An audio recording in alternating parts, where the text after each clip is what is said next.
Praise the lord. అందరికి వందనాలు. మన ప్రాతకాల ప్రార్థన ప్రారంభించుకుందాం. పిల్లలుగా ప్రార్థన చేసుకుందాం. పూజనీయుడా, పరిశుద్ధుడా, మహాగణుడా, మహోన్నతుడా, ధవలవర్ణుడా, రత్నవర్ణుడా, నా ప్రియుడా యేసయ్యా, మీకే స్తుతులు స్తోత్రాలు వందనాలు చెల్లించుకుంటున్నాను నాయన. దేవా, మరొకసారి ప్రభువా ఆయన మీ పాదముల యొద్ద ఈ విధంగా చేరడానికి మాకు ఇచ్చిన ఈ గొప్ప భాగ్యం కొరకు మీ స్తోత్రాలు వందనాలు చెల్లించుకుంటున్నాం. ప్రారంభ గడియల్లో దేవా మరి తండ్రి నాయన, మీ వైపు మేము చూడడానికి, మీతో సహవాసం చేయడానికి ఇచ్చినటువంటి మంచి దేవా శ్రేష్టమైన సమయం అంతటి కొరకు మీ స్తోత్రాలు వందనాలు చెల్లించుకుంటున్నాం నాయన. అవును ప్రభా, మీ సన్నిధిలో ఒక దినం గడుపుట 1000 దినముల కంటే శ్రేష్టమని సెలవిచ్చిన గొప్ప దేవా మీకు వందనాలు. ఇతరుల మీద మీరు ఆశీర్వాదంలో ఉండమని ప్రార్థన చేస్తున్నాం. దేవా మరి తండ్రి ప్రభా, అలాగూ మరి తండ్రి 91వ కీర్తన మేము చదువుకునే సమయం అంతటిని కూడా మా కొరకు దీవించండి. మీ వాక్కులు వాగ్దానాలు మా పక్షంగా మీరే నెరవేర్చి మీ నామానికి మహిమ తెచ్చుకోమని ప్రార్థన చేస్తున్నాం. సమస్త విషయాలు మీరే సహాయం చేయండి, కృప చూపించండి. మీకు వందనాలు. ఇదిగో ప్రభా మరి తండ్రి నాయన, అలాగూ మరొకసారి ఈ వాక్యం ద్వారా మీ సేవకుల ద్వారా మీరు మాతో మాట్లాడమని ప్రార్థన చేస్తున్నాం. ఆయన మీరు మాట్లాడే దేవుడు అంటున్నందుకు మీ స్తోత్రాలు. మీ మెల్లనైన స్వరాన్ని మేము వినడానికి సహాయం చేయమని ప్రార్థన చేస్తున్నాం. దేవా, మీ వాక్కును మా హృదయంలో మేము దాచుకోవడానికి, భద్రపరచుకోవడానికి మాకు సహాయం చేయమని ప్రార్థన చేస్తున్నాం. అనేక విషయాలు, అనేక అంశాలు దేవా మీరు మాకు బోధిస్తూ ఉండగా, దేవా మరి తండ్రి వినగలిగే చెవులు, గ్రహించగలిగే హృదయాలు, దాచుకునే మనసు మెండుగా మీరు మాకు అనుగ్రహించమని ప్రార్థన చేస్తున్నాం. స్తోత్రాలైన సమస్త విషయాల్లో కృప చూపించండి. మీరు నిన్న నేడు నిరంతరం ఏకరీతిగా ఉండేటువంటి దేవుడిగా ఉంటున్నందుకు మీకు స్తోత్రాలు. దేవా మీ శక్తి బలంతో దేవా మమ్మల్ని అందరినీ కూడా అయా మరి తండ్రి నాయన నింపండి. నాయన మీ వాక్యపు బలంతో మమ్మల్ని నింపండి. సమస్త విషయాల్లో కృప చూపించండి. దేవా మరి తండ్రి చివరి ప్రార్థన ఆశీర్వాదముల వరకు మీ సన్నిధి మాకు తోడుగా ఉంచమని ప్రార్థన చేస్తున్నాం. దేవా మరి తండ్రి ప్రభా, ఇదేనో నాయన వ్యక్తిగతంగా మీ బిడ్డలు చేసుకోబోయేటువంటి ప్రార్థనలన్నిటికీ దేవా మరి తండ్రి నాయన గొప్ప జవాబు మీరు అనుగ్రహించమని ప్రార్థన చేస్తున్నాను. ఆయన దేవా మరి తండ్రి నాయన అనేకమైనటువంటి దేవా సమస్యలు, అనేకమైనటువంటి దేవా మరి తండ్రి నాయన కార్యములు, దేవా అనేకమైనటువంటి విషయాల నిమిత్తమై మీ సన్నిధిలో చేయబడేటువంటి ప్రతి విధమైన ప్రార్థన మీరు ఆలకించి గొప్ప జవాబులు మీరు మాకు అనుగ్రహించమని ప్రార్థన చేస్తున్నాం. సమస్త విషయాలు కృప చూపించండి. మీ నామానికి మహిమ తెచ్చుకుంటున్నాను. దేవా ఇతరమంత్రికి కావాల్సినటువంటి గొప్ప శక్తిని, దేవా బలాన్ని, ప్రభా విశ్వాసాన్ని మీ సన్నిధానంలో మీ గడుపుట ద్వారా మేము పొందుకోవడానికి మాకు సహాయం చేయమని ప్రార్థన చేస్తున్నాం. సమస్త విషయాలు కృప చూపించమని మీ ప్రియులైన వారి వారి గృహాల్లో ఏకీభవిస్తుండగా దేవా విశేషమైనటువంటి మీ సన్నిధి ప్రసన్నత ప్రతి చోట మీరే అనుగ్రహించి మీ నామానికి మహిమ తెచ్చుకోమని, ముందున్న సమయం అంతటిని మా కొరకు దీవించమని యేసయ్య నామంలో స్తుతించి ప్రార్థన చేసి అడిగి వేడుకుంటున్నాం పరలోకపు తండ్రి, ఆమేన్. కీర్తన చదువుకున్న పిల్లగా, మహోన్నతిని చాటున నివసించువాడే సర్వశక్తి నీడను విశ్రమించువాడు. మహోన్నతిని చాటున నివసించువాడే సర్వశక్తి నీడను విశ్రమించువాడు. ఆయనే నాకు ఆశ్రయము, నా కోట, నేను నమ్ముకును నా దేవుడని నేను యెహోవాని గురించి చెప్పుచున్నాను. ఆయనే నాకు ఆశ్రయము, నా కోట, నేను నమ్ముకున్న నా దేవుడని నేను యెహోవాను గురించి చెప్పుచున్నాను. వేటకాని ఊరిలో నుండి ఆయన నిన్ను విడిపించును, నాశనకరమైన తెగులు రాకుండా నిన్ను రక్షించును. వేటకాని ఊరిలో నుండి ఆయన నిన్ను విడిపించును, నాశనకరమైన తెగులు రాకుండా నిన్ను రక్షించును. ఆయన తన రెక్కలతో నిన్ను కప్పును, ఆయన రెక్కల క్రింద నీకు ఆశ్రయం కలుగును. ఆయన సత్యము కేడమును డాలునై ఉన్నది.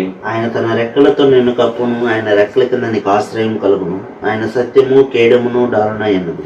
రాత్రి వేళ కలుగు భయమునకైనను, పగటి వేళ ఎగురు బాణమునకైనను, రాత్రి వేళ కలుగు భయమునకైనను, పగటి వేళ ఎగురు బాణమునకైనను, చీకటిలో సంచరించు తెగులునకైనను, మధ్యాహ్నమందు పాడు చేయు రోగమునకైనను నీవు భయపడుకుందువు. చీకటిలో సంచరించు తెగులకైనను, మధ్యాహ్నమందు పాడు చేయు రోగమునకైనను నీవు భయపడకుందువు. నీ ప్రక్కన 1000 మంది పడినను, నీ కుడి పక్కన 10,000 మంది కూలినను అపాయం నీ యొద్దకు రాదు. నీ ప్రక్కన 1000 మంది పడినను, నీ కుడి ప్రక్కన 10,000 మంది కూలినను అపాయం నీ యొద్దకు రాదు. నీవు కన్నులారా చూచుచుండగా భక్తిహీనులకు ప్రతిఫలం కలుగును. నీవు కన్నులారా చూచుచుండగా భక్తిహీనులకు ప్రతిఫలం కలుగును. యెహోవా నీవే ఆశ్రయము అని నీవు మహోన్నతుడైన దేవుని నీకు నివాస స్థలంగా చేసుకుని ఉన్నావు. యెహోవా నీవే నా ఆశ్రయము అని నీవు మహోన్నతుడైన దేవుని నీకు నివాస స్థలముగా చేసుకుని ఉన్నావు. నీకు అపాయం ఏమీ రాదు, ఏ తెగులును నీ గుడారము సమీపించదు. నీకు అపాయం ఏమీయూ రాదు, ఏ తెగులును నీ గుడారమును సమీపించదు.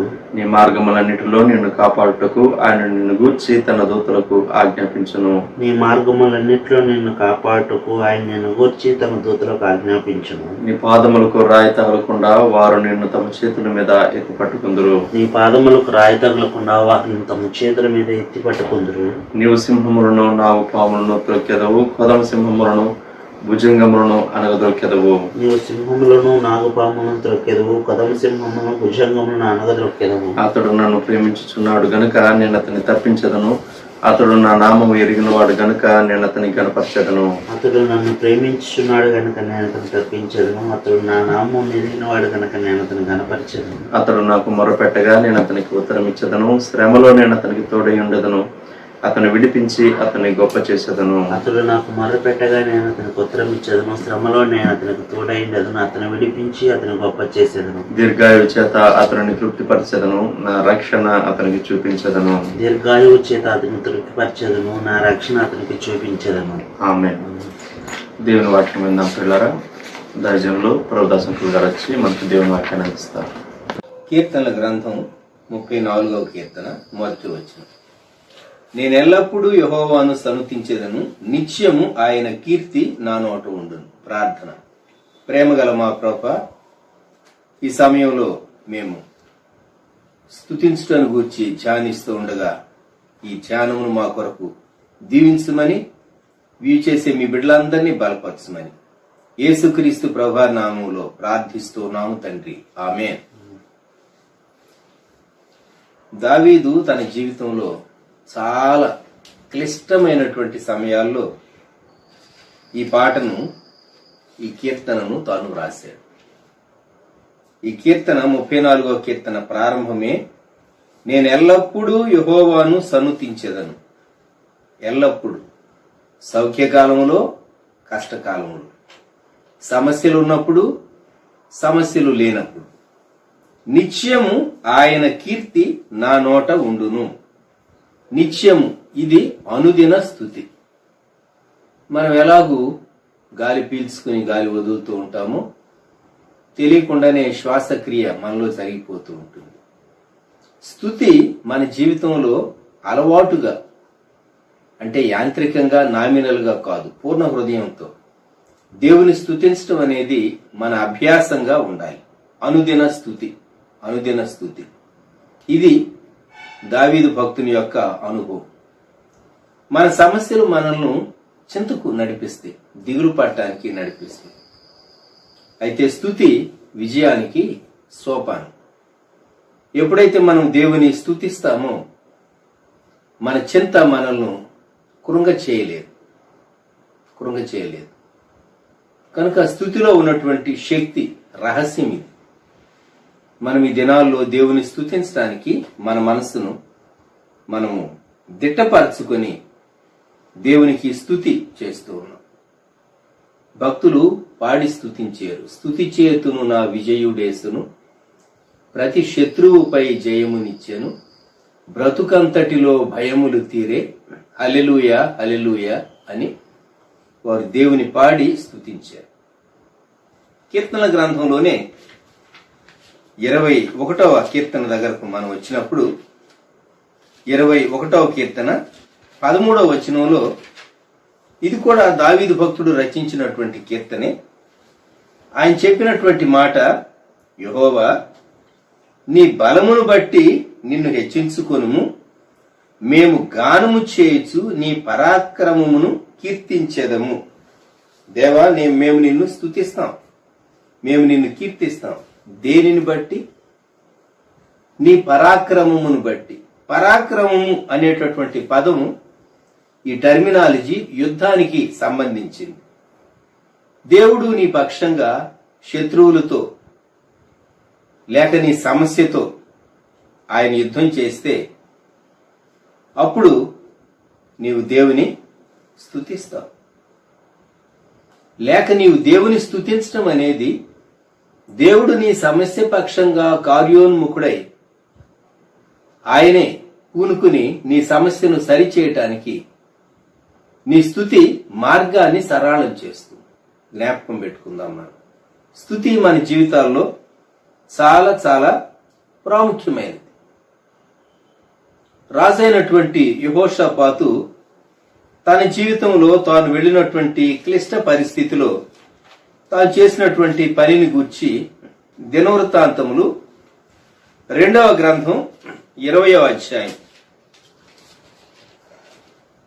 దినవృత్తాంతములు 2వ దినవృత్తాంతములు 20వ అధ్యాయం ఈ భాగంలో 21వ వచనం జ్ఞాపకం చేసుకుందాం. మరియు అతడు జనులను హెచ్చరిక చేసిన తరువాత యెహోవాను స్తుతించుటకు గాయకులను ఏర్పరచి వారు పరిశుద్ధాలంకారములు ధరించి సైన్యము ముందర నడుచుచు యెహోవా కృప నిరంతరముండును, ఆయనను స్తుతించుడి అని స్తోత్రము చేయుటకు వారిని నియమించెను. ఈ సందర్భాన్ని గురించి మనం 20వ అధ్యాయం ప్రారంభం నుండి చూస్తే మోయాబీలు, అమ్మోనీయులు, మేయోనీయులు వీరు యెహోషాపాతు మీదికి దండెత్తి వచ్చారు. ఈయనకు మెసేజ్ వచ్చింది, సిరియన్ల తట్టు నుండి గొప్ప సైన్యము నీ మీదికి వస్తూ ఉన్నది. యూదా పట్టణాలన్నింటిలో నుండి జనులు వచ్చారు. 4వ వచనం, ఉపవాస దినం చాటించబడింది. వీరి బలము తక్కువ, వీరి శక్తి తక్కువ. ఎంత చక్కగా యెహోషాపాతు ప్రార్థించాడంటే, మా పితరుల దేవా యెహోవా, 6వ వచనం, నీవు ఆకాశమందు దేవుడివై ఉన్నావు, అన్యజనుల రాజ్యంలోని ఏలువాడువు నీవే, నీవు బాహుబలము గలవాడువు, పరాక్రమము గలవాడువు, నిన్ను ఎదిరించుటకు ఎవరికి బలము చాలు. దేవుని శక్తిని, దేవుని బలాన్ని, దేవుని అధికారాన్ని, దేవుని పరిపాలనను తాను ఎకనాలెడ్జ్ చేశాడు. మనం దేవుని స్తుతించడానికి ఈ విషయాలను మనం గ్రహించాలి. మన వచ్చేటటువంటి సమస్య అది ఎంత గొప్ప సమస్య అయినా సరే, ఆ సమస్యను సహా సరిచేసేటటువంటి శక్తి, ట్యాకిల్ చేసేటటువంటి శక్తి సామర్థ్యం దేవునికి ఉన్నది. ఆయన శక్తికి మించింది కాదు, ఆయన శక్తికి మించింది కాదు. యెహజీయేలు మీదికి దేవుని ఆత్మ వచ్చింది. 14వ వచనం, తాను ప్రవచించాడు. 15వ వచనంలో ఈ యుద్ధం మీరు కాదు దేవుడే జరిగించును అని యెహజీయేలు ప్రవచించాడు. యెహజీయేలు ఎప్పుడైతే ఈ మాట చెప్పాడో వీళ్ళు ధైర్యం తెచ్చుకున్నారు. ధైర్యం తెచ్చుకుని మరుసటి రోజు దేవుడు యుద్ధానికి వెళ్ళమన్నాడు. 18వ వచనంలో, అప్పుడు యెహోషాపాతు సాష్టాంగ నమస్కారము చేసెను, యూదావారును యెరూషలేము కాపురస్తులను యెహోవా సన్నిధిని సాగిలపడి నమస్కరించారు. ఆ పొజిషన్ లో మనమే ఉన్నాం అనుకోండి, మనం ఏం చేస్తాం? సమస్య పరిష్కారం అయిన తరువాత థ్యాంక్స్ చెప్తాం, దేవుని స్తుతిస్తాం. వీరెప్పుడు దేవునికి నమస్కరించారు, దేవునికి సాష్టాంగ నమస్కారం చేశారు. వారి సమస్య ఇంకా పరిష్కారము కాకమునిపే. 19వ వచనం, కహాతీయుల సంతతి వారును కోరహీయుల సంతతి వారునగు లేవీలు నిలువబడి గొప్ప శబ్దముతో ఇశ్రాయేలీల దేవుడైన యెహోవాను స్తుతించారు. ఓ ప్రక్క సమయం తక్కువ ఉన్నది, యుద్ధానికి సిద్ధపడండి అని సైనికులు యుద్ధానికి సిద్ధపడే నిమిత్తం ఎంకరేజ్ చేయాలి. అయితే వీరు దేవుని స్తుతిస్తూ ఉన్నారు. స్తుతించవలసినటువంటి ఈ కహాతీయులు, కోరహీయులు, ఈ లేవీయులకు చెందినటువంటి వారు. మరుసటి రోజు ఉదయకాలం యెహోషాపాతు చెప్పినటువంటి మాట, మీరు జయించాలి అంటే యెహోవాను నమ్ముకొనుడి, ఆయన ప్రవక్తను నమ్ముకొనుడి అని చెప్పాడు. 21వ వచనంలో, అతడు జనులను హెచ్చరిక చేసిన తరువాత యెహోవాను స్తుతించుటకు గాయకులను ఏర్పరచి వారు పరిశుద్ధాలంకారములు ధరించి సైన్యము ముందర నడుచుచు యెహోవా కృప నిరంతరముండును, ఆయనను స్తుతించుడి అని స్తోత్రము చేయుటకు వారిని నియమించారు. మామూలుగా మిలిటరీలో యుద్ధభూమికి వెళ్ళేటప్పుడు ముందు ఉండేటటువంటి వారు చాలా గట్టి వాళ్ళని పెట్టాలి. ఎందుకంటే ఫ్రంట్ లైన్ లో ఉండేటటువంటి వాళ్ళు యుద్ధ నిపుణత, సామర్థ్యము కలిగినటువంటి వారుగా ఉండాలి. ఇక్కడ స్తుతించేటటువంటి వీరు దేవుని ప్రజలైనటువంటి వారు, గాయకులైనటువంటి వారు, వారు పరిశుద్ధమైనటువంటి అలంకారాలతో సైన్యము ముందర నడుస్తూ ఉన్నారు. దేవుడే వారి ముందర నడుస్తూ ఉన్నాడు. మనము స్తుతిస్తూ ముందుకు సాగినప్పుడు ప్రభు సన్నిధి మనతో వస్తుంది. 22వ వచనం, 2వ దినవృత్తాంతాలు 20వ అధ్యాయం. వారు పాడుటకును స్తుతించుటకును మొదలు పెట్టగా యెహోవా యూదా వారి మీదికి వచ్చిన అమ్మోనీయుల మీదను మోయాబీల మీదను సేయీరు మన్యవాసుల మీదను మాటుగాండ్రను పెట్టారు గనుక వారు హతులైరు. అద్భుతంగా వీరు కష్టపడకుండానే యుద్ధంలో వీరు విజయాన్ని సంపాదించుకున్నారు. కొలసొమ్ము గూర్చుకోవటానికి 3 దినాలు పడితే 4వ రోజు మరలా బెరాక, అది స్తుతిలోయ, వారు దేవునికి కృతజ్ఞతాస్తుతులు చెల్లించడానికి 26వ వచనం. 4వ దినమున వారు బెరాకా లోయలో కూడిరి. అక్కడ వారు యెహోవాకు కృతజ్ఞతాస్తుతులు చెల్లించినందున నేటి వరకును ఆ చోటికి బెరాకా లోయ అని పేరు. బెరాకా అంటే ఫుట్నోట్లో స్తుతి లేక ఆశీర్వాదము. వీరు మొట్టమొదటి రోజు వీరు చేసిన యుద్ధం ఏమీ లేదు, దేవుడే యుద్ధం చేశాడు. రహస్యం, సైన్యము ముందర భాగంలో పరిశుద్ధాలంకారములు ధరించినటువంటి గాయకులు నడిచారు. ఎప్పుడైనా సరే సంఘాన్ని నడిపించేటటువంటి నాయకత్వ బాధ్యతలో ఉన్నటువంటి వారు జరిగించవలసినటువంటి ఒక ముఖ్యమైనటువంటి పని, చాలినంతగా దేవుని స్తుతించేటటువంటి, స్తుతి ధూపం వేసేటటువంటి వారిని, విజ్ఞాపన ప్రార్థన చేసేటటువంటి వారిని సంఘములో ప్రోత్సహించి బలపరచాలి. యెహోషాపాతు అలాగు చేసి తాను గొప్ప విజయాన్ని పొందాడు. లూకాసు వార్తలోనికి వద్దాం. లూకాసు వార్త మొట్టమొదటి అధ్యాయంలో జకర్యాను చూస్తాం మనం. జకర్యా తాను కొన్ని దినాలు మోగవాడుగా ఉండవలసి వచ్చింది. ఎందుకు అంటే గమనించండి, మొదటి అధ్యాయంలోనే 18వ వచనం, నేను ముసలివాడను, నా భార్య బహుకాలము గడిచినదని దూతతో చెప్పినప్పుడు 20వ వచనంలో, నీవు వాటిని నమ్మలేదు గనుక మరియు నా మాటలు వాటి కాలమందు నెరవేరును, నీవు వాటిని నమ్మలేదు గనుక ఈ సంగతులు జరుగు దినం వరకు నీవు మాట్లాడక మౌనివయ్యుందు అని అతనితో చెప్పాను. కొన్ని మాసాలు జకర్యా మౌనంగా ఉండవలసి వచ్చింది. కుమారుడికి పేరు పెట్టే సమయం వచ్చింది. అంతకు మునుపు జకర్యా అని పెట్టాలనుకున్నారు తండ్రి పేరును బట్టి. కాదు యోహాను అని మరి ఎలిజబెత్ చెప్పింది. మీ బంధువుల్లో ఈ పేరు ఎవరికి లేదు కదా అని వారు తర్జన భర్జన పడుతూ ఉన్నప్పుడు లూకాసు వార్త మొదటి అధ్యాయం 62వ వచనం, వానికి ఏ పేరు పెట్టగోరుచున్నావని వాని తండ్రికి సంజ్ఞలు చేసి అడిగిరి. అతడు వ్రాత పలక తెమ్మని వాని పేరు యోహానని వ్రాసెను. అందుకు వారు ఆశ్చర్యపడ్డారు. పేర్లు పెట్టడం చాలా పెద్ద విషయం, పెద్ద ప్రాజెక్ట్ ఇది. ఏ పేరు పెట్టాలి, ఏ పేరుతో పిలవాలి,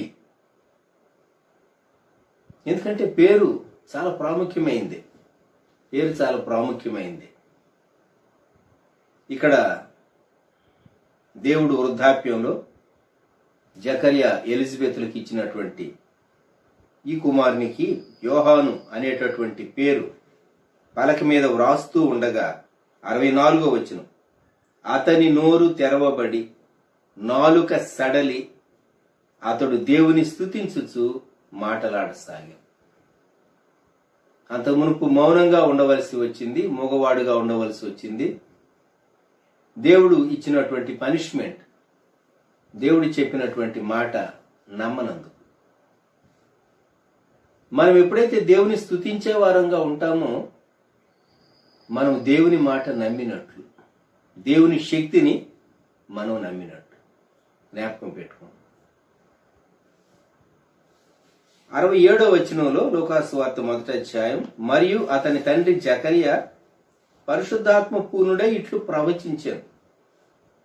దేవుని స్తుతించడం ఒక అనుభవం అయితే, ప్రవచనం చెప్పేటప్పుడు ఈ శిశువుని గూర్చి, ఈ శిశువు చేయబోయే కార్యాన్ని గూర్చి, అలాగే యేసుక్రీస్తు ప్రభువుకు ముందుగా ఈ శిశువు ఎలాగ నడుస్తాడో, దేవుడు తన ప్రజలైన ఇశ్రాయేలీయులను విమోచించడానికి వచ్చేటటువంటి విమోచకుడు, దావీదు వంశంలో రక్షణ శృంగం ప్రభు అయినటువంటి యేసుక్రీస్తుని గూర్చినటువంటి ప్రవచనం, రక్షణను గూర్చి మాట్లాడుతూ తన కుమారుని గూర్చి తాను చెప్పిన మాట 76, 79 వచనాలు. మరియు ఓ శిశువ, నీవు సర్వోన్నతుని ప్రవక్త అనబడుదువు. క్రింద ఆయన మార్గములను సిద్ధపరచుటకై నీవు ప్రభువునకు ముందుగా నడుతువు. ఆయన మార్గములను సిద్ధపరచుటకై నీవు ప్రభువునకు ముందుగా నడుతువు. So John the Baptist, it's the voice of one crying in the wilderness. ఇదిగో పరలోక రాజ్యము సమీపించి ఉన్నది, మారు మనస్సు పొందండి.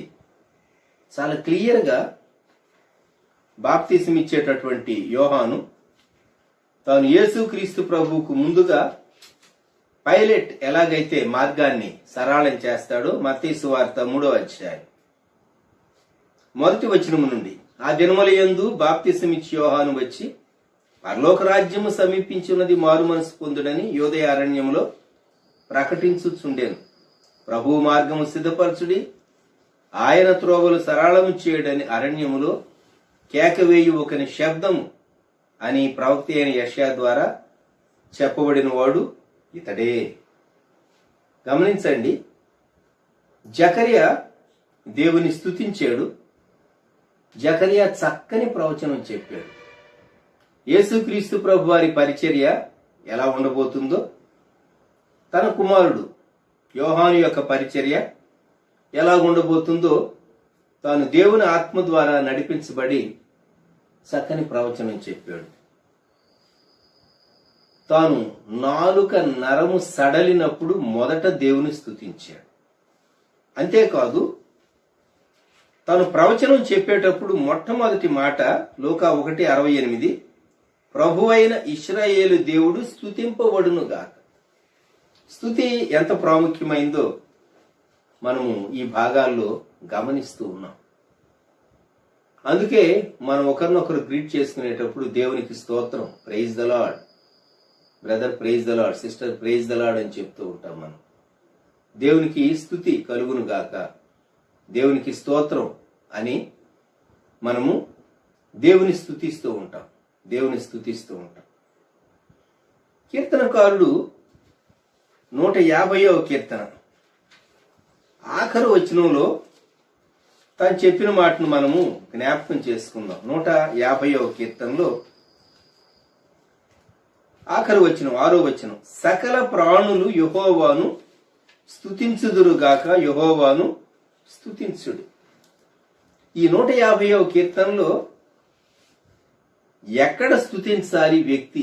మొదటి వచనంలో పరిశుద్ధాలయమందు, ఇంకెక్కడ స్తుతించాలి? ఆకాశ విశాలమందు.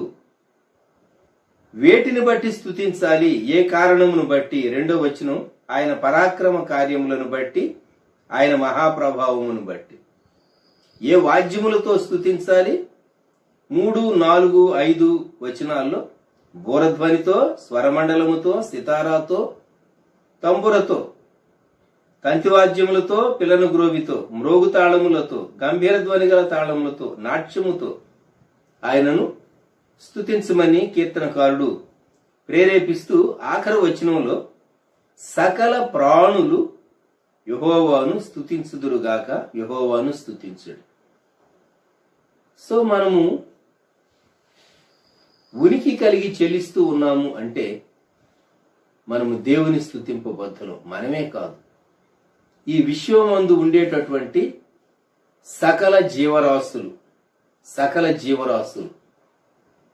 దేవుణ్ణి స్తుతింప బాధ్యత కలిగి ఉంటూ ఉన్నాం. పక్షుల భాష మనకు తెలియదు, జంతువుల భాష కూడా మనకు తెలియదు. ఒకవేళ వాటి లాంగ్వేజ్లో పక్షులు ప్రాతకాలములో దేవుని స్తుతిస్తూ ఉన్నాయేమో. భక్తుడు సెయింట్ ఫ్రాన్సిస్ ఆఫ్ అసస్సీని గూర్చి చెప్పబడినటువంటి మాట, ఆయన బోధించినప్పుడు పక్షులు జంతువులు కూడా వినేటటువంటివి అని ఆయన జీవిత చరిత్రలో చెప్పబడింది. సృష్టిలో ఉన్నటువంటి జీవరాశులన్నీ దేవుని స్తుతించాలి. అయితే మిగిలిన జీవరాశులకు ఆత్మ లేదనుకండి, వాటికి శరీరం ఉన్నది, ప్రాణం ఉన్నది. మనకు ప్రాణము, ఆత్మ, శరీరం 3 ఉన్నాయి. దేవుడు మనకు ఆత్మను అనుగ్రహించాడు, శ్రేష్టమైనది. జీవాత్మను ఆయన మనలో ఉంచాడు. కనుక మనము దేవుని స్తుతింపబద్ధులం. సకల ప్రాణులు యెహోవాను స్తుతించుదురుగాక. సకల ప్రాణులు యెహోవాను స్తుతించుదురుగాక. నాతో ప్రార్థనలో ఏకీభవించండి. ప్రేమగల మా ప్రభువా, పరిశుద్ధ తండ్రి, గొప్ప దేవ, మా రక్షక, మీకు వందనములు, స్తుతులు, స్తోత్రములు సమర్పిస్తూ ఉన్నాం. మిమ్మలను స్తుతించుట మా జీవితంలో ఎంత ప్రాముఖ్యమైనదో 34వ కీర్తనలో భక్తుడు దావీదు, నేను ఎల్లప్పుడూ యెహోవాను సన్నుతించెదను, నిత్యము ఆయన కీర్తి నా నోట ఉండును అని తను చెప్పినటువంటి మాట మేము జ్ఞాపకం చేసుకుంటూ ఉన్నాం. దేవా, మేము మా జీవితంలో స్తుతించే వారంగా మా సమస్యలన్నీ మమ్మలను కృంగదీయకుండా, మా సమస్యను మించినటువంటి మీ శక్తి పైన మేము ఆధారపడుతూ మీ పరాక్రమ కార్యములను బట్టి మిమ్మల్ని స్తుతించడానికి మీరు మాకు సహాయం దయచేయవలసిందిగా ప్రార్థన చేస్తున్నాం. రాజైనటువంటి యెహోషాపాతు ఎంత చక్కని స్తుతి విధానాన్ని యుద్ధభూమిలో తాను ఆచరించడం ద్వారా గొప్ప విజయాన్ని, అద్భుత విజయాన్ని వారు పొందారో మా జీవితాల్లో మేము జ్ఞాపకం ఉంచుకోవటానికి సహాయం దయచేయండి. అలాగే యాజకుడైనటువంటి జకర్యా తాను మొదట నాలుక సడలి తాను మూగ స్థితి నుండి తిరిగి మాట్లాడగలిగిన స్థితికి వచ్చినప్పుడు మిమ్ములను స్తుతించినట్లు మీ ఆత్మ ద్వారా తాను ప్రవచనం చెప్ప ప్రారంభించినప్పుడు దేవుడు స్తుతింపబడుగాక అని తాను సెలవిచ్చినటువంటి మాటను మేము జ్ఞాపకం చేసుకుంటూ మా జీవితాల్లో కూడా మిమ్మల్ని స్తుతించడానికి మేము ఎక్కువ ప్రాముఖ్యత ఇవ్వడానికి కృప దయచేయండి. 150వ కీర్తనలో ఆఖరి వచనంలో సకల ప్రాణులు అని కీర్తనకారుడు చెప్పే మాట మేము అన్వయించుకుంటూ ప్రకృతి మిమ్మల్ని ఆరాధిస్తూ, జీవులన్నీ ఆరాధిస్తూ, జంతువులు, పక్షులు మిమ్మల్ని ఆరాధిస్తూ ఉండగా మేము కూడా వాటిని మించి మిమ్మల్ని ఆరాధించి స్తుతించడానికి మీరు మాకు సహాయం దయచేయండి. షారోన్ కుటుంబాలను దీవించండి. వ్యూ చేసే మీ బిడ్డలను, కుటుంబాలను ఆశీర్వదించండి. ముందున్న దినాల్లో అనేకులు తమ సాక్ష్యములను, స్తుతులను, ఫీడ్బ్యాక్ను పంచుకోవటానికి ప్రేరణ, అనుకూలత కలిగించండి. మీకే మహిమ, ఘనత, స్తుతి చెల్లిస్తూ యేసుక్రీస్తు ప్రభువారి శ్రేష్టమైన నామములో వేడుచు ఉన్నాము తండ్రి, ఆమేన్. మన ప్రభువైన యేసుక్రీస్తు వారి కృప, దేవుని ప్రేమ, పరిశుద్ధాత్మని అన్యోన్య సహవాసం సదాకాలం మనకు తోడై ఉండును గాక. ఆమేన్.